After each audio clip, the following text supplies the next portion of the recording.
Hi guys! For today's video, ayan, nagluluto po ang inyong Jenny Pineda ng simpleng ulam, sinigang na bangus guys. Bangus belly guys, dahil hindi ko sinama yung mga part na medyo matinik. Ayan, at itong aking procedure.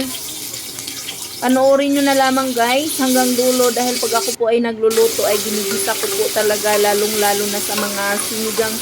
Ginigisa ko po yung aking mga ricados.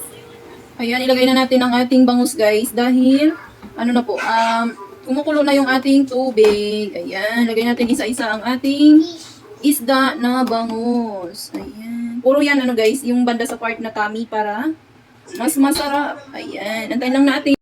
Ilagay na natin yung isda. Ayan. Ang taba ng isda natin guys. Ngayon, lagay natin tong talbos ng kamote. Ilagay na natin ang talbos ng kamote. Hinugasan ko maigi guys, kaya ganyan yung kanyang itsura, lasog-lasog na. Ganyan talaga mag-uugas ng mga dahon-dahon para naalis yung mga lupa-lupa doon sa dahon. Kailangan hugasan maigi.